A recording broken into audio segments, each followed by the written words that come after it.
2 जून से अमेरिका और वेस्टइंडीज में टी20 वर्ल्ड कप का आगाज हो रहा है। खास बात यह है कि टी20 वर्ल्ड कप में न्यूयॉर्क के नसाउ काउंटी स्टेडियम को महज 5 महीनों में तैयार किया गया है। इसमें ड्रॉप इन पिच का इस्तेमाल किया जा रहा है। ड्रॉप इन पिच को ग्राउंड से बाहर बनाया जाता है और फिर स्टेडियम में इस पिच को लाया जाता है। नसाउ स्टेडियम की पिच को ऑस्ट्रेलिया में तैयार किया गया है। फिर इसी साल जनवरी में 10 पिचों को समंदर के रास्ते अमेरिका के फ्लोरिडा लाया गया, जहां 5 महीने तक इन्हें तैयार करने के बाद अब इन्हें नसाउ स्टेडियम में फिट भी कर दिया गया है। 10 में से 6 पिच प्रैक्टिस के लिए हैं, वहीं 4 पिच पर 8 मैच खेले जाएंगे। पहली बार किसी वर्ल्ड कप में दूसरे देश में बनी पिच का इस्तेमाल होने जा रहा है। वहीं दर्शकों के बैठने के लिए फॉर्मूला 1 के स्टैंड को लगाया गया है, जो कि टेम्परेरी है, यानी कि इन्हें खोलकर अलग किया जा सकता है।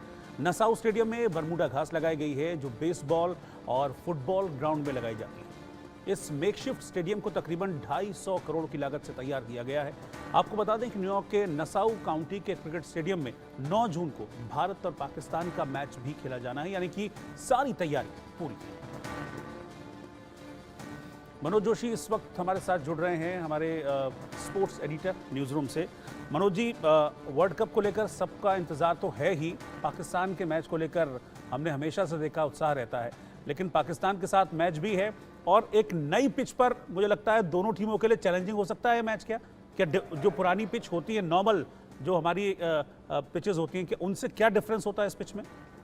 देखिए, ये ड्रॉप इन पिचेस हैं और ये पिचों का जो निर्माण होता है ये बहुत दूर यानी ऑस्ट्रेलिया में हो रहा है। ऑस्ट्रेलिया में एडिलेड ओवल एक मैदान है जहां पर Adelaide Oval tough solution team है, वो इनके लोकल जो लोग हैं लोकल ग्राउंड क्रू के साथ मिलकर इसको वहां बिछाती है। तो वहां से ये फ्लाई जो है शिप के रास्ते आती है और उसके बाद फ्लोरिडा में असेंबल होती है और फ्लोरिडा से ट्रक के जरिए ये जो नसाउ पहुंचती है, नसाउ यानी न्यूयॉर्क का जो क्रिकेट स्टेडियम है, वहां ये पहुंचती है। इस पिच का जो मिजाज है, ऑस्ट्रेलिया के नाम आते ही आपने इसका अंतर ज़रूर समझ लिया होगा, क्योंकि वहां बहुत तेज़ पिचें होती हैं।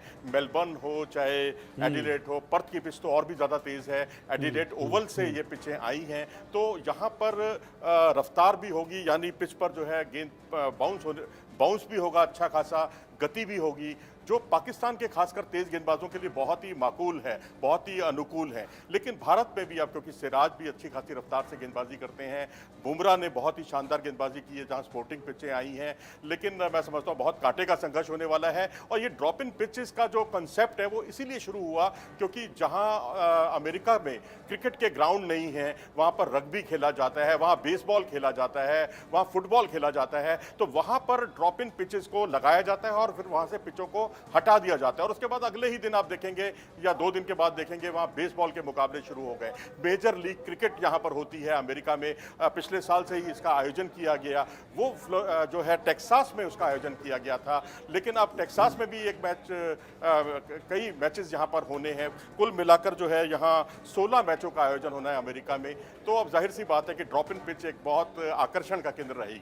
जी बिल्कुल, ड्रॉप इन पिच तो आकर्षण का केंद्र रहेगी ही, और इस ड्रॉप इन पिच पर जो कि सबके लिए नई होगी, अमेरिकी दर्शक भी मुझे लगता है उनके लिए भी क्रिकेट बहुत कुछ नया ही है।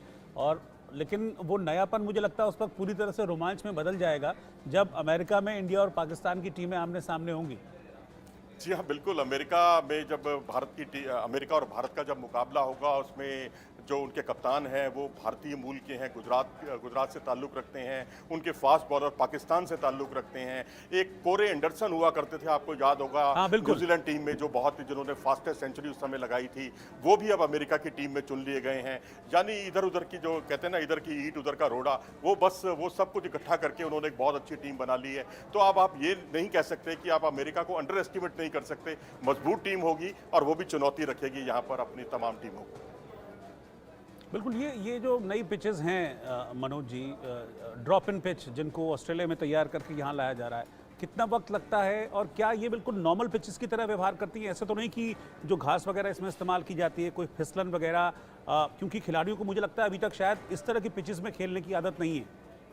देखिए, ऑस्ट्रेलिया में इस तरह की पिचें अक्सर इस्तेमाल होती हैं। ऑस्ट्रेलिया मेलबर्न हो चाहे एडिलेड ओवल हो या पर्थ हो, स्पेशल बरमूडा घास का इस्तेमाल वहाँ किया जाता है।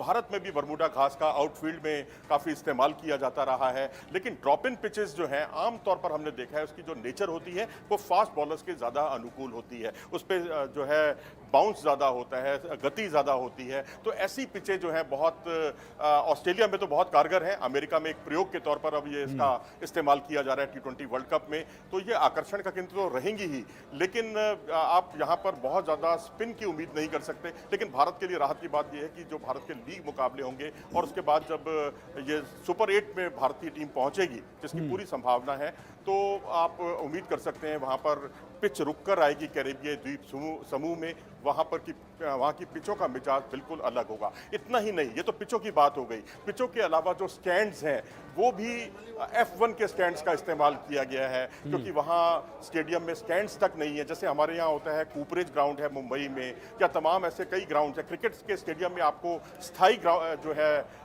स्टैंड मिलते हैं, लेकिन वहाँ पर स्थायी स्टैंड्स नहीं हैं, तो उनको स्टैंड्स को लगाया गया है। पिछले अक्टूबर से ही इसकी तैयारी शुरू हो गई है। तो F1 में उसका इस्तेमाल किया जाता था, उन स्टैंड्स का, वो अब यहाँ इस्तेमाल होंगे। जी ठीक है मनोज जी, शुक्रिया।